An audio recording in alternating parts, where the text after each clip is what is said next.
कभी आप 5 इंच ऊंची एड़ी वाली जूती पहनकर चलें? ये सवाल मर्दों से लग पता जाएगा, कोशिश करके देख लें। ये बाकायदा एक आर्ट है। अगर जुल्म है तो सवाल पूछा जा सकता है कि डिमांड है किसकी, मर्दों की या ख़वातीन की। तारीख़ी तौर पे देखें तो ऐसे जूते 500-600 बरस पहले तक मालूम तारीख़ में मर्द भी पहनते थे। वो मर्द जो हाई क्लास स्टेटस वाले होते थे। एड़ी अब हर वक्त फैशन में है। ये एक नॉर्मल बात बन चुकी है कि फंक्शन में तैयार होकर अगर कोई औरत आएगी तो उसने हील पहनी ही होगी। फिल्म में कामयाब बिजनेस वुमेन एड़ी पहनकर टकटकाती हुई दफ्तर में घूम रही होगी। जहाज़ में एयर होस्टेस ने पहनी होगी और मॉडल बेचारी तो वैसे ही पहनने पर मजबूर है। औरतों के नसीब में एड़ी मुस्तकिल उस वक्त बंधी जब ये नज़रिया पेश किया गया कि ऐसे जूतों में ख़वातीन की चाल ज़्यादा दिलकश लगती है। साइंसी तौर पर जमा तफरीक की गई और कहा गया कि कमर का घुमाव और बाकी कुछ ऐसे मामलात जो मर्दों को पसंद आते हैं, वो सब वजूहात देकर इस चीज़ को साबित किया गया कि साइंटिफिकली भी एड़ी जो है वो अहमियत की हामिल है। तो इसका मतलब ये है कि नौकरी में ऊंची एड़ी पहनना कमर्शियल ज़रूरत है, लेकिन पर्सनल चॉइस से पहनी जाए तो क्या औरत ख़ुद को मर्द के लिए पसंदीदा तरीन बनाना चाह रही है? और नौकरी वाली कमर्शियल ज़रूरत भी मर्द के माशरती ज़ोर ने ही पैदा की है। देखें, इसमें तो कोई शक नहीं कि मर्द के आइडियल तसव्वुर में ढलने के लिए कई 100 बरस से औरत अपने जिस्म और जहन से जंग कर रही है या उससे जंग करवाई जा रही है। कभी पुराने चीन में खूबसूरत लगने के लिए उसे बचपन से ऐसे जूते पहनाए गए जो उसके पाँव छोटे समोसों जैसे बना देते थे। कभी नए यूरोप में उसे कहा गया कि मोटे होंठ खूबसूरत लगते हैं और बोटॉक्स के इंजेक्शन धड़ाधड़ बेचे गए।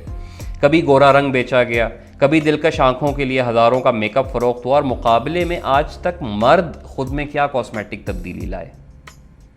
लिबास, सिर्फ लिबास, जिसमें ना जिस्म की कुदरती शक्ल से लड़ाई है और ना जहन को समझ ना आने वाली कोई पेचीदगी।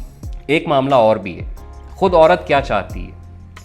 चंद मुस्तस्नियात समेत कद छोटा है तो हाइट के चक्कर में एड़ी पहनी जाएगी, उम्र बढ़ रही है तो पुरएतमाद नज़र आने के लिए पहनी जाएगी, और अगर साड़ी या लहंगे जैसा कोई लिबास पहन लिया तो फॉल अच्छी बन जाने के लालच में ऊंचा जूता पहना जाएगा। उसके पास बतौर ऑप्शन ये तरीक़ा मौजूद है, लेकिन ये सहूलत उस वक्त और बाद में कितनी ज़्यादा नुकसानदेह हो सकती है, क्या ये आइडिया उसे नहीं है?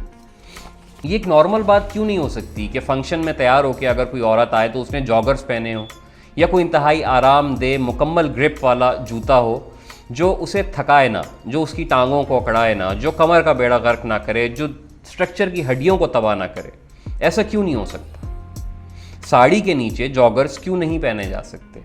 अगर वो किसी दफ्तर में है तो आम कपड़ों के साथ बजाय सख्त कोलापुरी या बिल्कुल फ्लैट जूतों के ढंग का नरम सोल वाला जूता मोटी जुराबों के साथ क्यों नहीं पहना जा सकता?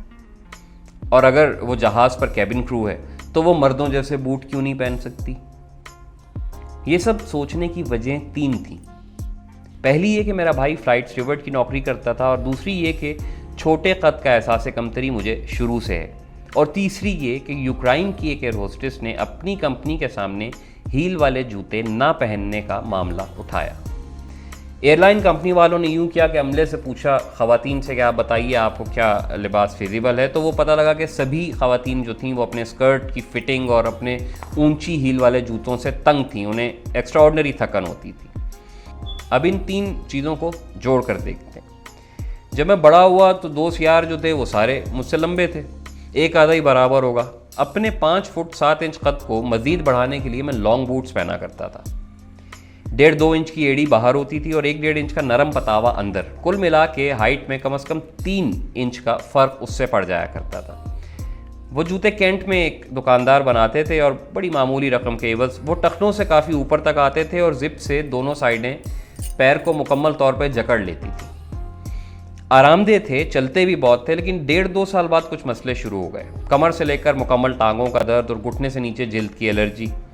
नतीजा यही निकला कि जूते में गड़बड़ है। छोड़ दिए। 2-3 साल बाद चीज़ें ठीक हो गई, लेकिन ऊंचे जूते पहन कर चलना अलग से एक मुस्तकिल तकलीफ होती थी जो मुझे अब तक याद है।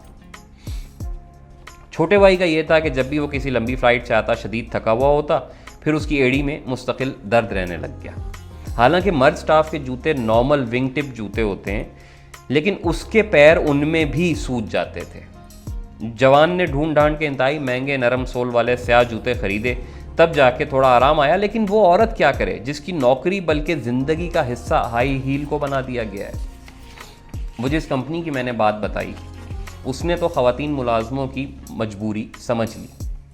ट्राउज़र और आरामदेह जूते अब उन ख़वातीन एयर होस्टेसों की यूनिफॉर्म का हिस्सा हैं, लेकिन हम लोग खुद कब समझेंगे। शौक़ से कोई खातून पहनना चाहती हैं, सौ बिस्मिल्लाह, उस पर तो ये पूरी तहरीर ना लिखी गई है ना किसी को एतराज़ है। एतराज़ है तो उस इंडस्ट्री पर जिसने औरत को बराबर खड़ा तो कर लिया मगर 6 इंच की हील पहना के, मसाम बंद कर देने वाला मेकअप एक अहम ज़रूरत बना के, सख्त नुकसानदेह नायलॉन के मलबूसात को एक नॉर्मल चीज़ बना के। 36 चीज़ें और शामिल कर सकते हैं, लेकिन सिर्फ इतना बताएं कि मर्द ने पिछले 2000 सालों में आज तक ऐसी कौन सी चीज़ कबूल की है। थोड़ा मज़ीद पर्सनल हो जाए, मेरी शक्ल में और 40,000 साल पुराने मर्द की शक्ल में क्या फ़र्क है। सोचें, अपनी ज़िंदगियां आसान बनाएं।